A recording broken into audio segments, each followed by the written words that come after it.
두 분 발제를 중심으로 여기 참석하신 애국자 여러분들이 어떤 생각을 하고 있으신지, 앞으로 그러면 부정선거를 막을 비책이 뭔지 뭐 이런 것을 중심으로 지정 토론을 하신 다음에 자유 토론을 하도록 하겠습니다. 먼저 지정 토론은 더 카르텔, 왜 더 카르텔의 감독이셨던 까뿔까부터 토론에 임해 주시죠. 예, 소개받은 까뿔까라고 합니다. 제가 일어서기가 힘들어서 앉아서 인사드리는 점 양해 부탁드리고요. 일단 원래는 목소리가 안 이런데 원래 귀여운 목소리입니다. 근데 원래 캐릭터다운 목소리인데 좀 그 목소리에 거부감을 느끼시는 분들이 계셔서 좀 인간 모드로 오늘 말씀을 드리겠습니다. 일단 사전투표 폐지, 그리고 수개표 시행, 수개표 관철, 이 두 부분이 요즘 화두인 것 같습니다. 이제 부정선거 진상규명을 외치시는 분들 같은 경우는 사전투표 폐지, 또 수개표 관철, 이게 화두인데요. 일단 사전투표 폐지 같은 경우는 지금 이제 5개월도 안 남은 상황이라서, 5개월 정도 남았네요. 가능할지 모르겠습니다. 가능한다면 이제 국민의힘을 압박해서 그것도 우리가 바라는 대로 유도를 해야 될 거고요. 이 수개표 관철 같은 경우는 저는 이 부분은 조금 이제 다른 분들하고 의견이 다른데, 어떤 부분이 다르냐 하면은 제 다큐에서도 좀 잠시 소개가 됐습니다만 2020년 4.15 총선 때 그 비례대표 선거는 수개표를 했습니다. 아시다시피 투표지 길이가 48cm인가 그랬기 때문에 그 투표지 분류기에 넣어서는 스캔을 할 수 없었기 때문에 부득이하게 이제 선관 입장에서는 부득이하게 수개표를 했는데, 비례대표 결과를 보면은 지역구 결과가 크게 다르지가 않습니다. 그러니까 지역구 선거에서 이제 민주당 통합당 득표 비율이 사전투표에서 59대 41이었습니다. 그리고 당일 투표는 48대 52. 그러니까 전자가 민주당이고 후자가 통합당입니다. 그러니까 사전투표는 59대 41로 압도적으로 민주당이 이겼는데, 당일 투표는 48대 52로 이제 미래통합당이 이겼죠. 이건 이제 지역구 경우고요. 비례대표 결과를 보면은 민주당이 59, 통합당이 41이었습니다. 56. 더불어시민당이죠, 비례대표는. 더불어시민당이 56, 미래한국당이 44였습니다. 그러면은 민주당이 지역구에서는 59였고 비례대표에서는 56이었으니까 비례대표가 덜 조작된 거 아닌가 이렇게 생각하실 수 있는데요. 근데 이제 비례대표는 지역구와는 다른 점이 있습니다. 지역구 같은 경우는 예를 들어 제가 정의당 지지자라고 가정할 때, 정의당은 이제 포션이 쉐어가 적기 때문에 어차피 당선이 힘들다고 보면은 같은 좌파 정당인 민주당 후보한테 투표를 할 수가 있죠. 그래서 그런 이제 눈에 보이지 않는 또 이득이 민주당한테는 있을 수 있습니다. 반면 비례대표는 자기가 지지하는 정당한테 표를 줘야 되는 시스템이기 때문에 정의당 지역구에서는 민주당을 뽑았던 사람이라고 할지라도 비례대표 선거에서는 민주당이 아닌 자기가 지지하는 정의당을 뽑게 돼 있죠. 그렇기 때문에 상대적으로 지역구에 비해서는 민주당이 불리한 시스템입니다. 그럼에도 불구하고 사전투표 비율이 56대 44. 그러니까 지역구랑 3%포인트밖에 차이가 없거든요. 이 얘기는 비례대표도 조작이 됐다는 얘기입니다. 즉, 수개표를 했음에도 불구하고 거의 지역구 수준과 다름없는 엄청난 조작이 비례대표 선거에서도 일어났었거든요. 그렇게 볼 때는 물론 당연히 뭐 전자개표기보다 수개표를 하는 게 안전하겠지만 4.15 총선 전례를 볼 때 수개표 또한 크게 효과는 없다라는 게 제 결론입니다.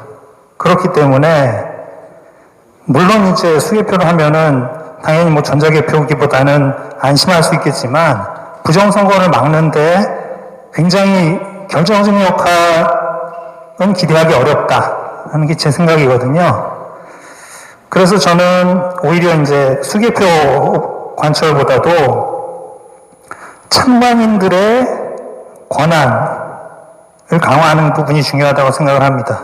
아까도 3구 대선에서 그 여러 누런 이제 투표지들이 발견이 됐는데 제가 참관했던 전주에서도 뭐 언론 기사에는 안 나왔지만은 전주에서도 발견이 됐었습니다.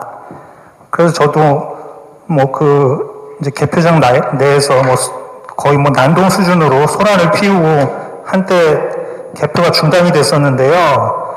결국에는 뭐 위원장이라는 사람이 이거 뭐 이상 없는 거니까 그러니까 재고가 오래돼서 그런 거다 하면서 그냥 스리슬쩍 다시 개표가 재개가 됐거든요.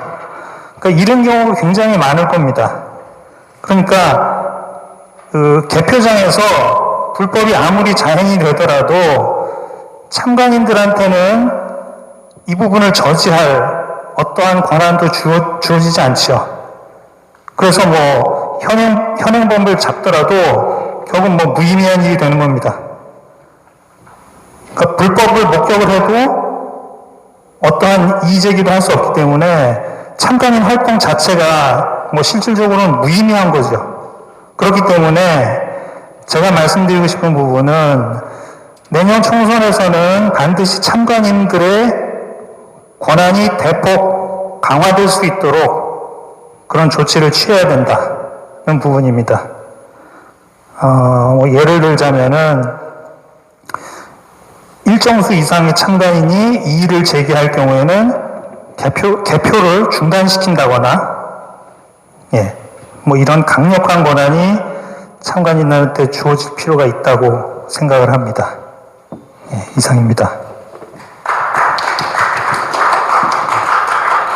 그 다음은 우리 권 변호사가 토론을 하시고 나서 두 분 발제하신 분들한테 답을 좀 들어보는 순서를 진행하고 그 이후에 토론에 참여하신 두 분과 발제하신 두 분을 향해서 청중석에 계시는 분들의 질문 토론을 받도록 하겠습니다. 권 변호사 토론해 주시죠. 예, 들립니다.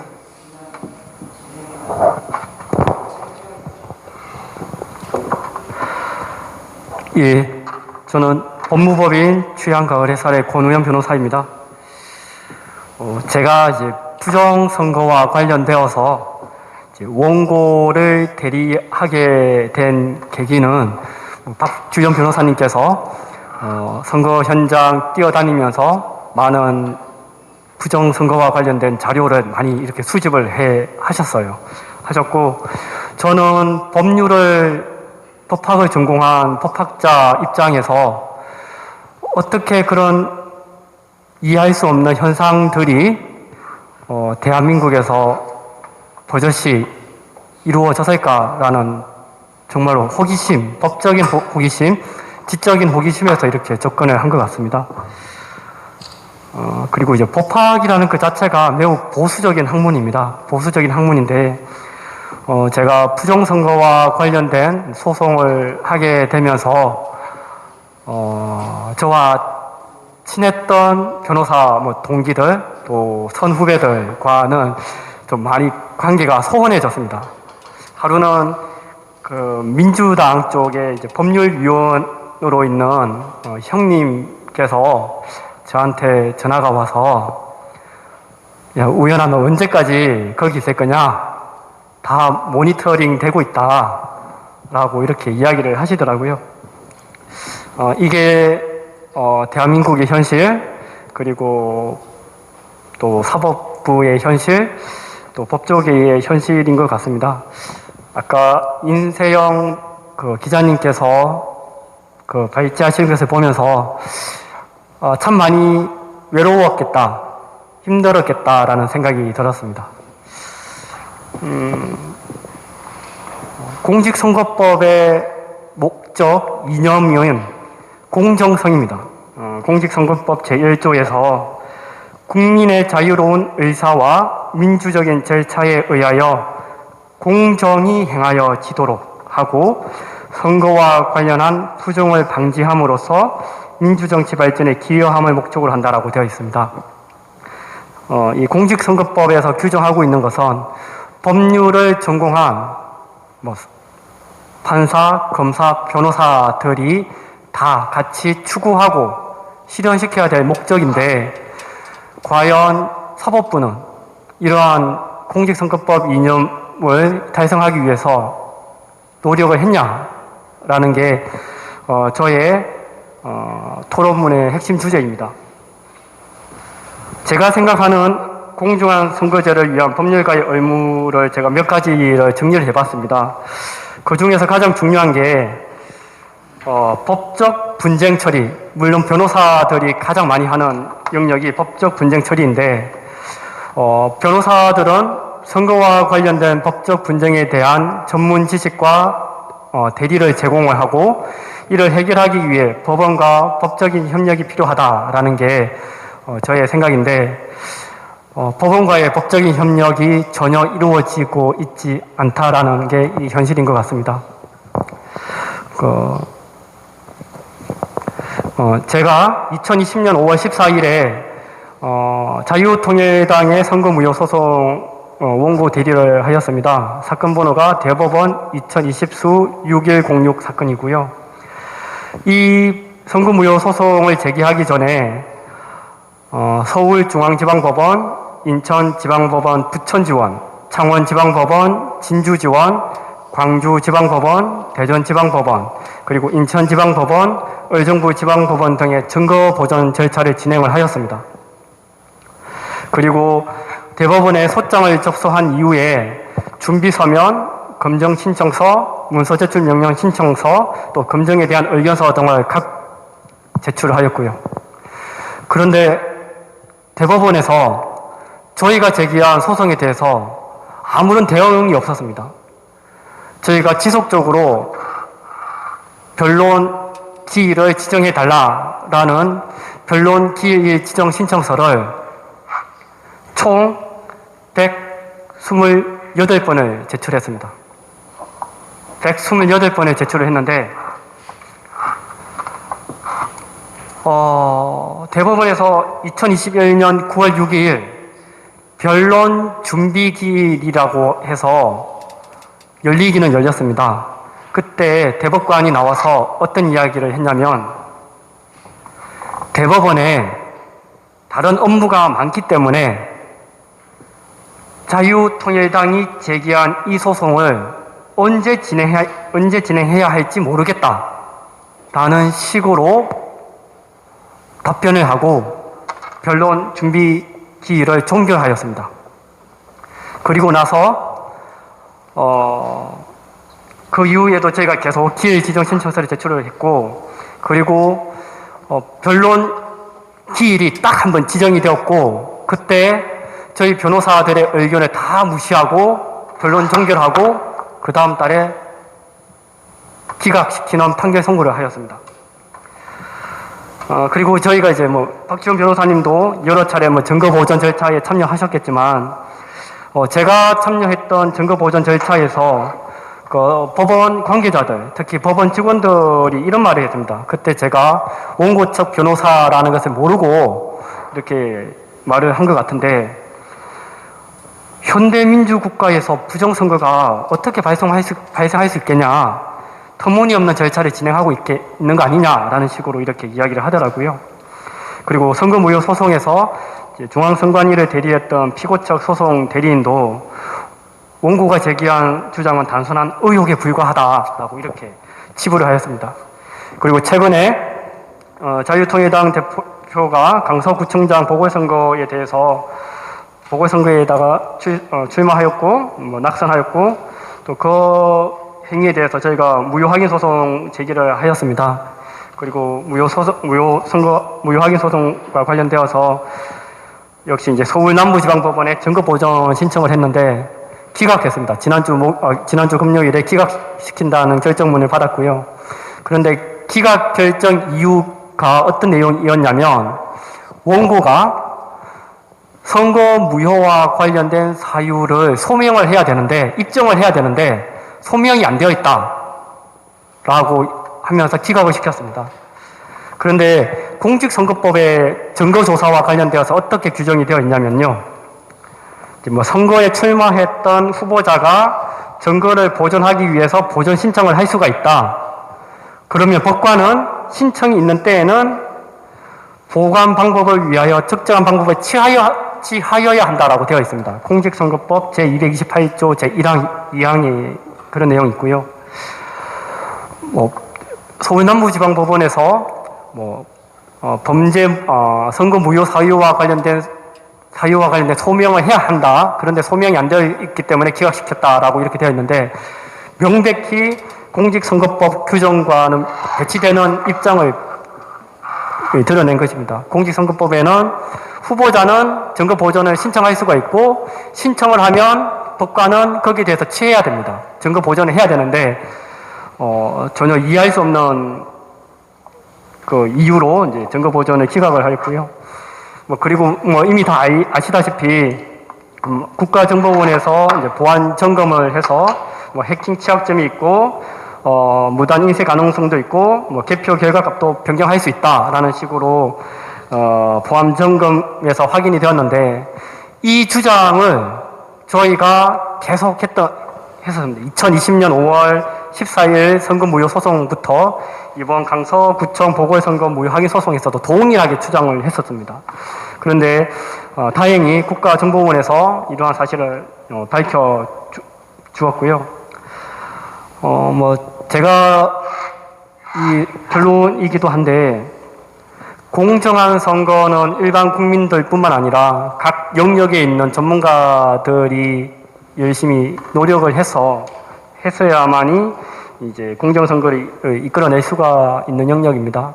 저희 변호사들은 선거무효 소송을 담당했던 2020수 6106을 담당했던 재판부에 대해서 지금 손해배상 청구 소송 제기 중에 있습니다. 그리고 형사적으로도 형사 고발도 하였었고요. 인세영 대표님께 제가 언론계는 잘 모르기 때문에 인세영 대표님께 궁금한 사항은, 인세영 기자님도 어떻게 보면 혼자서 다른 주류 언론과는 다르게 혼자서 실체적인 진실 발견을 밝혀내기 위해서 언론인으로서의 역할을 다 감당하셨는데, 이러한 부정선거에 대해서 외면하고 있는 동료 언론인에 대해서, 그런 의무를 저버린 언론인에 대해서 같은 언론인 입장에서 어떠한 책임 또는 어떠한 질책을 할 수 있는지, 그런 방법에 대해서 저는 법률가 입장에서 또 언론인 기자님에게 한번 여쭤보고 싶은 게 저의 질문 취지입니다. 이상입니다. 지금 두 분이 토론을 전개하셨습니다. 먼저 하신 까불까께서는 지금 부정선거를 방지하기 위해서 거론되는 방법 중에 사전투표제 폐지, 그리고 수개표화 이걸 주장하고 있는데, 두 부분에 대해서 사전투표제도는 시기상으로 입법 과정을 거쳐야 되기 때문에 어렵다는 부정적인 입장을 내놓으셨고, 수개표 방법에 대해서도 비관적인 견해를 내놓으셨습니다. 그 자체도 조작을 한다. 뭐 이런 두 가지 요점으로 토론을 해주셨고요. 그 다음에 권 변호사님은 근본적으로 선거 부정을 막기 위해서는 법률 체계, 법을 집행하고 방어하는 그런 시스템이 제대로 가동돼야 한다는 취지의 말씀을 하셨어요.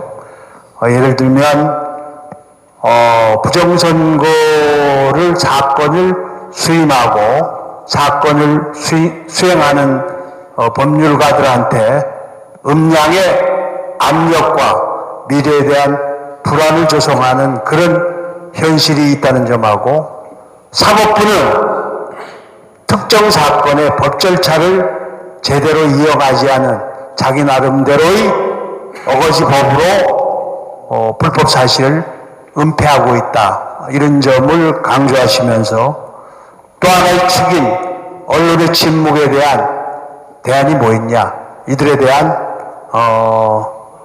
참여를 유도할 수 있는, 또는 그렇게 침묵하는 언론에 불이익을 줄 수 있는 방법이 뭐가 있느냐, 뭐 이런 점을 토론해 주셨습니다. 이 부분에 대한 요점에 대해서 발제하신 두 분이 좀 차례로 답변을 주시기 바랍니다. 먼저 박 변호사님. 예, 저는 대놓고 불이익을 받았습니다. 정치자금법 위반 혐의로 수사도 받아가지고 무혐의 판결을 받았고요. 그 다음에 성관이가 징계 청구해서 또 징계 대응한다고 1년 넘게 또 있었는데, 또 갑자기 대한변협에 징계 개시한다고 해가지고 지금도 진행 중인 것 같은데, 말도 안 되는 이유로 핍박을 하더라고요. 유튜브도 공격을 많이 받았고, 또 알게 모르게 공격을 또 많이 받았고, 실은 저는 원래는 국민의힘에 되게 높은 자리도 제안을 받은 바가 있었습니다. 그런데 저는 부정선거 밝혀야 된다라고 해가지고 당근과 채찍을 다 쓰더라고요. 어쨌든 당근은 거부를 했었는데, 어쨌든 전방위적으로 이 부정선거 세력들이 보이는 형태들이 너무 비겁한 것도 있고요. 되게 무서운 점도 있는 것 같습니다. 그래서 때로는 이거 진짜 목숨을 걸어야 되는 상황일 수도 있겠다는 생각도 좀 들기도 하더라고요. 그렇지만은 이런 많은 분들 덕분에 그런 소신을 굽히지 않고 계속 잘 싸우고 있고, 조금씩 그게 드러나고 있는 것 같습니다. 그래서 다행이라고 생각을 하고 있고요. 우리 까꾸가님이 이제 수개표로서는 한계가 있다라고 얘기했는데 맞는 말씀입니다. 근데 다만 이번에 저는 그런 생각이 들더라고요. 강서구청장 보궐선거 당일 투표는 이겼는데 그것도 바꾼 것 같다는 느낌이 좀 있거든요. 근데 그 이유가 뭐냐면은, 일단 기본적으로 선거 결과가 완전히 누가 이겼다 이렇게 돼버리면 참관인들이 신경을 안 씁니다. 그렇게 되면 이제 조작을 하게 되죠. 그래서 전자개표기 조작이 아주 큰 비율은 아니겠지만 한 2, 3%에서 7, 8%까지 있을 수 있다고 생각을 합니다. 그렇게 되는 경우가 있기 때문에 가급적이면 수개표로 하는 거는 좋다고 생각을 합니다. 저는 그건 필요하다고 생각을 하고, 사전투표제 폐지가 현실적으로는 지금 어렵습니다. 그게 법률에 규정되어 있기 때문에 지금 가짜 국회의원들 민주당을 생각하면 절대로 안 될 것 같고, 심지어는 내년에도 비례 정당으로 선거가 치러질 수도 있겠다라는 생각도 드는 상황인데요. 일단은 사전투표 폐지는 어려운데, 아까 인세현 기자님은 사전투표 폐지가 어려우니까 투표하지 말자라고 하면 안 된다까지는 아니었지만, 어쨌든 그렇게 되면 또 이 편향성을 인정하게 되고, 또 아까 저는 드는 생각이 중복투표나 이중투표가 가능하게끔 되면 또 저놈들한테 또 유리한 되는 게 아니냐 이런 생각도 들지만, 결국에는 모수를 줄이는 게 제일 중요하다는 생각이 들거든요. 모수를 줄이는 게 제일 필요하다고 생각을 합니다. 그래서 사전투표를 현 제도에 사전투표뿐만 아니라 당일투표도 마찬가지인데요. 현 제도를 바꾸지 않은 거를 전제로 하고 내년 부정선거를 최대한 없애게 하는 게 지금 지금 제일 큰 관건입니다. 제가 관건이고 지금 나름 또 그 글도 쓰고 그런 부분에서 보고서 같은 형식으로 쓰고 있는데 예를 들면 선거인 명부 통합선거인 명부가 전자기록밖에 없지 않습니까? 그걸 선거인 명부를 아예 만들게끔 하는 거죠. 그런 식으로 해서 한다든지 사인 날인 이거 반드시 관철시킨다든지 그다음에 투표소가 있으면 바로 거기서 개표하면 좋겠지만 그게 어렵다면 개표소를 일단 싹 다 모아가지고 그 투표함을 거기서 24시간 감시를 하게끔 한다든지 그러니까 이동의 경로를 지금 3쿠션 이런 식으로 되어 있는데 그걸 바로 단순화시키는 그런 부분 그 다음에 행랑식 사전투표하면 법령상 반드시 없어야 되는 거이기 때문에 그걸 바로 없앤다든지 이런 방법들을 생각을 하고 있습니다. 그런 식으로 하면 부정선거를 조금은 줄일 수는 있겠구나 이런 생각을 하고 있고 제가 지금 우려하는 부분은 이제 우편투표 이 재외국민투표하고 부재소투표 거소투표 여기는 옛날부터 부정이 있었습니다. 선상투표도 마찬가지고요. 역사가 상당히 오래된 것 같은데 그거를 어떻게 지금 할 수 있을까? 그게 좀 고민이긴 합니다. 그런데 거소랑 선상 이런 것들은 좀 모수가 좀 적어서 그래도 좀 덜하지만 관외 사전 투표는 어쨌든 철저하게 막아야 될 것 같거든요.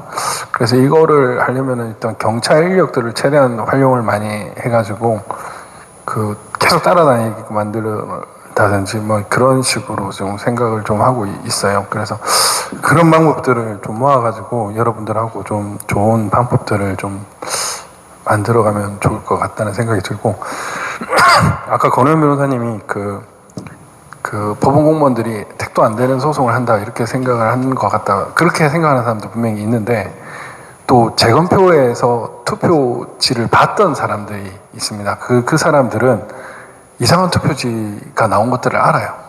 그래가지고 그 사람들은 부정선거가 있다고 생각을 합니다. 실제로 거기 재판연구원 참가했던 사람들이 대형 펌에 가가지고 부정선거인 것 같다라고 얘기를 하는데도 불구하고 이게 안 밝혀지고 있는 그런 부분도 사실은 조금 있습니다. 결국에는 법률의 문제보다는 정치의 문제고 이제 항상 뭐를 하다 보면 국힘이 조용한데 우리가 왜 수사를 해? 검찰의 변명입니다. 원내대표 그때 주호영 원내대표 만나갖고 좀 압박을 했더니 주호영 원내대표가 어쨌든 왜 재검표 안 하냐, 변론 안 하냐 이러니까 또 대법원에서 약간 신용을 하더라고요. 정치권에서 좀 떠들어줘야 이게 또 뭔가 이루어지는데 이 정의로운 사람들이 정치를 하는 것이 아니라 이렇게 나팔 불고 손 잘 비비는 사람들이 정치를 해서 이런 문제가 발생하는 것도 있는 것 같습니다. 네, 이상입니다.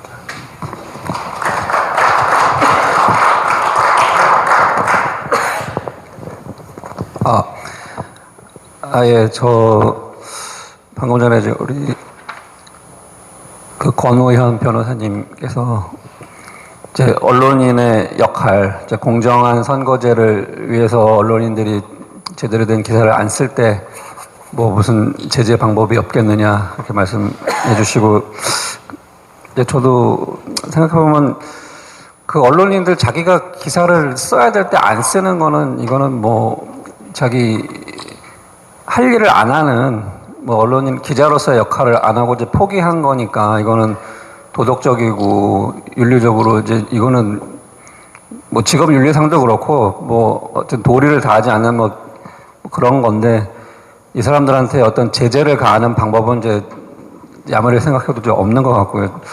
단 이제 이상한 가짜 뉴스나 부정선거에 관련된 의혹이 있는데 부정선거가 아니라고 이상한 가짜 팩트 체크하고 거짓말하는 이런 언론에 대해서는 이제 저희 FN투데이, 파이낸스투데이가 이제 계속 하는 방법이 저희는 이제 기사를 쓰니까 계속 기사로 상대 다른 언론사가 언론사를 공격하는 거는 되게 이제 이례적인 건데 이제 저희는 그래도 미디어오늘이나 다른 조선 심지어 이제 경향신문 한겨레뿐이 아니라 이제 조선일보나 중앙일보도 이상한 가짜 그 부정선거 아니다 뭐 이런 거 얘기 나올 때마다 계속 기사를 쓰거든요. 언론사를 공격하는 기사도 쓰고. 근데 이제 우리 애국 시민분들이나 일반인들이 이렇게 분을 참지 못하고 이 언론사가 제대로 할 일을 못 한다고 느꼈을 때는 이제 일단은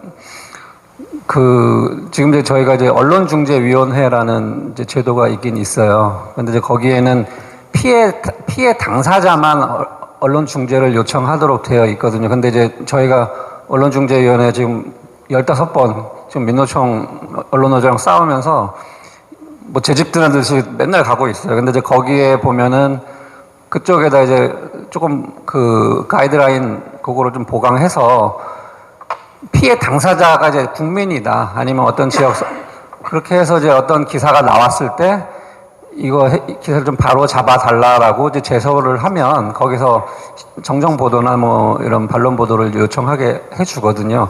그러니까 이제 법적으로 가지 않더라도 이제 그건 비용이 안 드니까 어쨌든 그래서 이 언론중재위원회에서 이제 계속 문의를 해서 이런 거 이 기사가 이제 부정선거에 대해서 이상한 음모론자 취급한다 아니면은 이제 보도하는데 뭐 논조가 좀 이상하다 계속적으로 이제 귀찮게 구는 방법이 있을 거고요.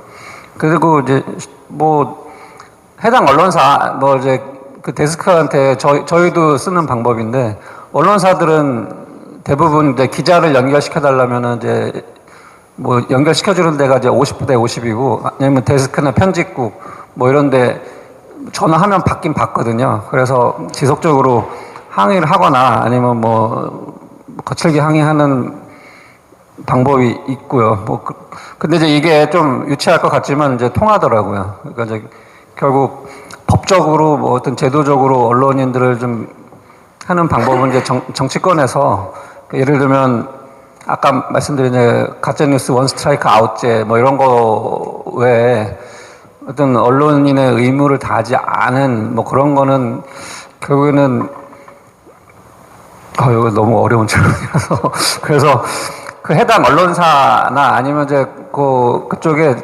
주구장창 그냥 항의를 하는 방법 정도 있고 그래서 결국 언론이 제일 문제인 것 같습니다. 이건 제가 조금 더 생각해서 나중에 답변드리겠습니다. 자, 지금 발제와 그에 따른 뭐 토론은 여러분이 들으신 것처럼 매듭이 됐는데요. 우리 객석에 계신 분들 한 두 분 정도 토론 질문을 좀 받아보도록 하겠습니다. 저 뒤에 가운데 계신 흰옷 입으신 분.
공정선거 감시단, 이런 사이버 그런 거에 좀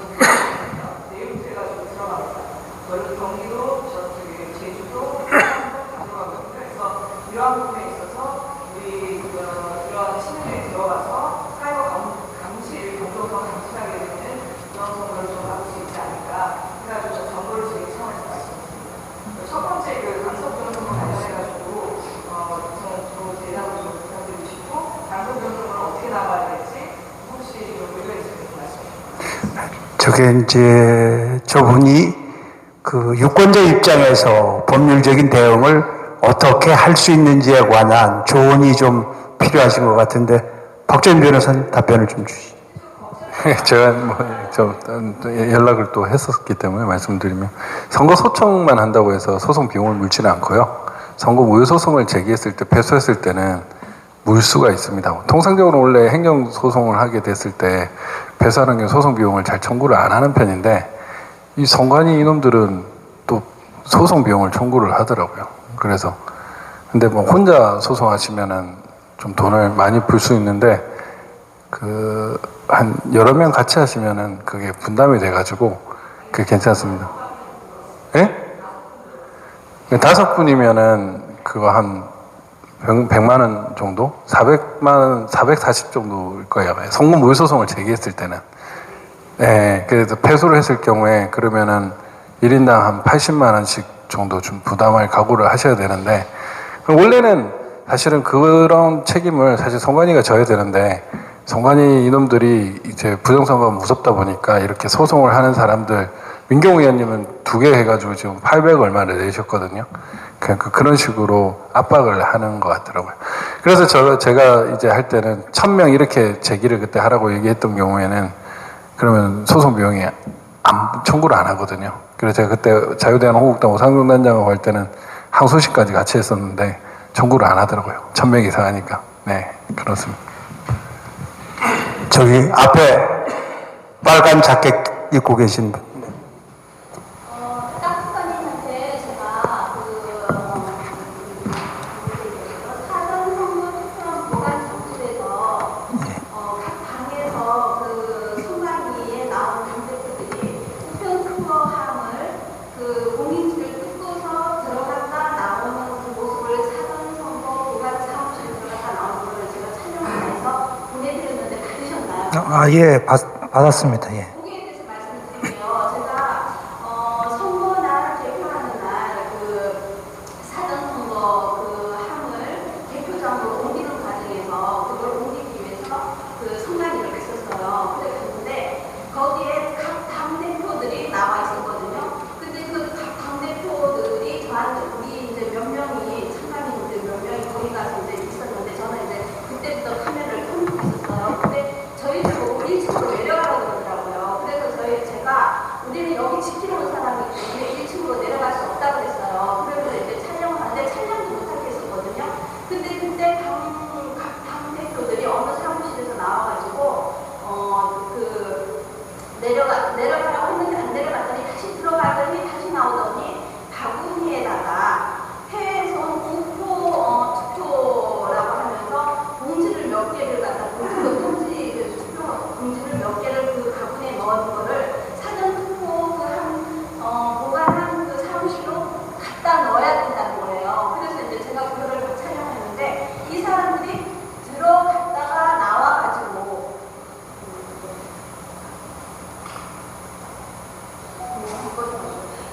이 사람들이 들어갔다 나온 과정에서 거기 있는 직원이 제가 카메라를 들고 따라 들어가야 했더니 못 들어가게 지금 말을 막는 거예요, 저한테를. 그래서 처음에 들어갈 때 봉투를 가지고 들어갈 때는 제가 못 따라 들어갔어요. 근데 그 다음에 이제 이 투표함을 개표장으로 옮기기 위해서 사람들이 들어갈 때는 들어가는 모습을 촬영을 하는데 그 촬영했을 때 그 문에 붙였던 공인지가 뗐다 붙이면 홀로그램이 하얗게 나타나야 되잖아요.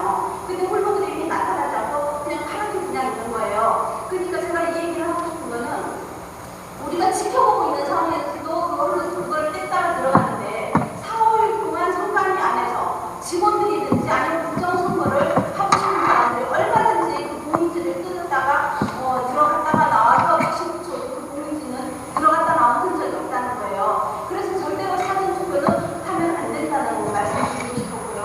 그리고 전자개표기 이제 작가님 보고 아까 전자개표를 하나, 휴대표를 하나, 두 개가 믿을 수 없다라고 했지만은 전자개표를 하게 될 경우에 그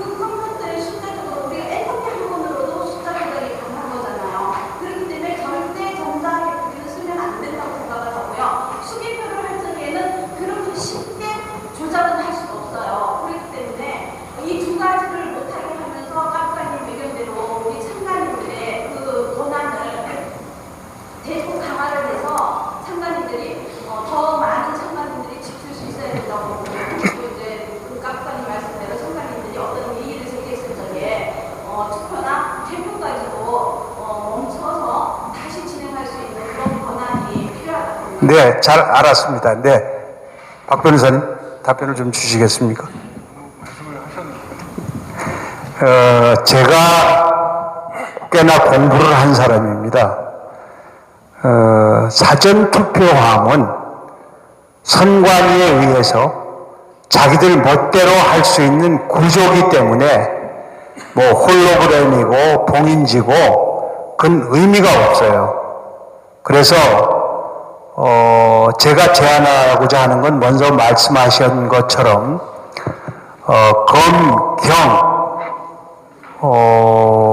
시민단체, 정당, 일반 시민 이런 사람들로 구성된 공정선거 공동감시단을 만들어서 그것을 투표장에서부터 개표장에 가서 함을 털어놓을 때까지 감시를 하지 않으면 부정선거는 언제든지 가능하다라는 결론을 제가 갖고 있으니까 그걸로 답변을 좀 대신했으면 하고요.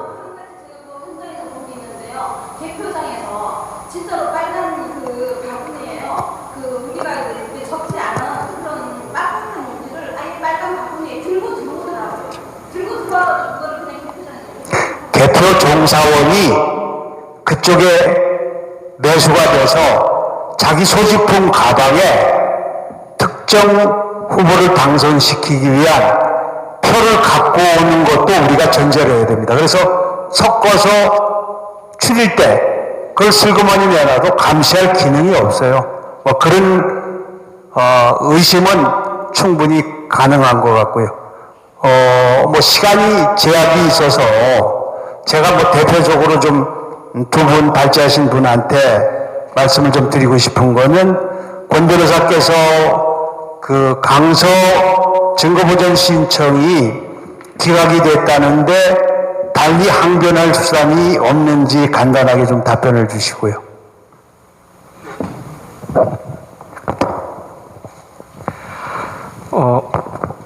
저희가 이제 증거 보전 기각 결정에 대해서 민사소송법에 특별항고라는 절차 규정이 있습니다. 특별항고 절차는 이제 고지일로부터 일주일 이내에 대법원에다가 신청할 수 있는 절차고요. 그래서 오늘 이 토론에 오기 전에 특별항고장을 작성을 해서 접수를 하였습니다. 항고 이후 취지는 말 그대로 공직선거법 사항에는 증거 보전에 대해서 신청이 되면 법관은 적절한 조치를 취하도록 되어 있습니다. 취하도록 되어 있는데 왜 서울남부지방법원 담당 재판부는 법에 규정되어 있지 않은 별도의 요건을 요구하면서 저희들이 제기한 신청에 대해서 왜 기각을 했냐.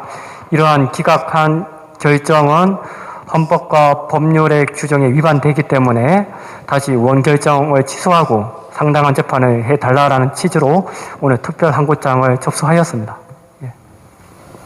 아니, 전화하십니다. 여보세요? 껐나요? 그러면 제가 부정선거를 사전투표에 집중되어 있기 때문에 현실적인 방안으로 법을 고치지 않고 가능한 방안은 투표인 명부를 통합선거인 명부에 의존하지 않고 사전투표장에 두는 방법이 있지 않을까. 그거는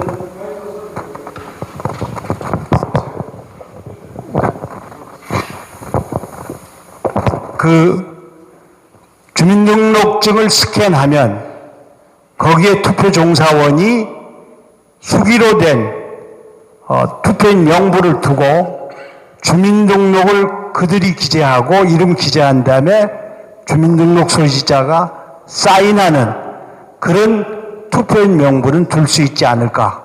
그런 대안을 하나 말씀을 드리고, 그 다음에 투표관리관 도장이 지금은 사전투표지는 우리가 상상할 수 없는 사무용 프린터에 의해서 발행이 됩니다.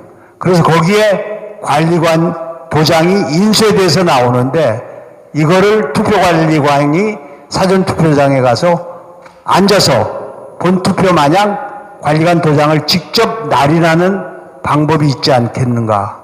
그 다음에 부정선거의 핵심은 공직선거법상 막대 모양의 바코드를 쓰도록 돼 있는데 이상한 대법원의 유권 해석을 비춰서 지금 다양한 정보를 심을 수 있는 QR코드를 쓰는데 이건 명백한 법 위반이라는 점에서 내년 4월 총선에서는 바코드로 바꿀 수 있지 않겠는가 하는 점, 그런 점을 꼭 한번 추진하는 게 어떨까, 뭐 그런 생각을 해봤는데 발제하신 분들 생각은 어떠신지요? 예, 아까 제 마지막 뒤에 부분에 그 한 19가지 사항이 있을 텐데, 그게 법 개정 없이 할 수 있는 그거에 포함되어 있는, 예, 선거인 명부나 이런 것들, QR코드 없애는 거 이런 것들은 뭐 법령상, 지금 현행법상으로도 가능한 부분인데, 제가 에피소드를 하나 말씀드리면, 그 김용빈 사무총장한테 누가 QR코드를 없애라고 얘기를 했다고 합니다.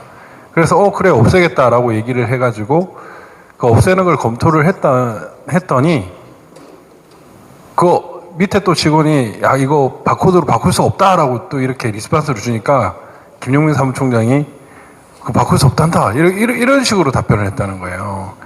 그러니까 이게 지금 선관위에 그 안에 있는 직원들, 그래서 사실 사무총장, 상임위원 이런 사람들 지금 김필곤, 김용빈 잘 모르거든요. 그러니까 그 선관위 그 범죄 집단에 놀아나고 있는 부분도 있는 거예요. 그냥 바꿔라라고 하고 그 바꾸는 게 그게 너무 쉬운 건데 그런 것들을 못 하고 있고, 지금 아까 그 우리 까뿌가님이 참관인 권한 강화 뭐 이런 것도 저는 되게 좋은 대안이라고 생각을 하고요. 그 한 30가지에서 50가지 정도를 우리가 현행법을 기준으로 해 가지고 해야 되겠다. 그 기준으로 할 수 있는 것들을 좀 만들어야 되겠다 이런 생각을 합니다. 저는 그 대리 투표나 중국인들 투표가 분명히 있다고 생각을 하는데, 그래서 선거인 명부에 이렇게 실제로 기재를 하게끔 하는 그런 방법을 쓰는 것이 좀 좋은 대안이 될 거라고 생각을 하고 있고요. 좀 다양한 방법을 좀 고민 중에 있습니다. 네. 장시간 밤을 새워서 우리가 부정선거와 대안에 관해서 이야기를 나눠도 좀 모자랄 거라고 생각되지만 우리가 이 공간을 빌린 시간이 제약이 돼 있어서 이 정도로 맞춰야 될 것 같습니다. 이제 여기에 오신 유튜버 여러분들만 우리와 뜻을 끝까지 같이 할 수 있고 끝까지 지켜주시면서 이걸 여러 국민들에게 알리기 위해서 애써주신 점에 대해서는 우리 주관하는 부처를 대표해서 감사의 말씀을 드리고, 또 하나는 지금 언론이 너희들 왜 안 했느냐라고 책임을 물으면 저도 방송에서 30년 넘게 종사했던 사람인데 반작용이 일어나기 때문에 부정선거의 소지가 있는 점을 떼내서 이건 부정의 여지가 있는 합리적인 의심의 대상인데 이런 걸 통해서 선거 때마다 일어나는 부정선거에 대한 국민 불신과 의혹을 좀 제거할 수 있지 않겠느냐, 그런 긍정적인 대언론 접근을 하시는 것도 부정선거를 막는 하나의 방법이지 않을까. 언론이 나서지 않으면 정말 힘든 길을 가야 됩니다. 피를 흘려야 될지도 모르고요. 그런 점에서 여러분 모두가 부정선거를 막는 투자가 돼서 그런 점도 좀 염두에 두고 대언론 활동도 좀 펴주시기 바랍니다. 오늘 감사합니다. 네.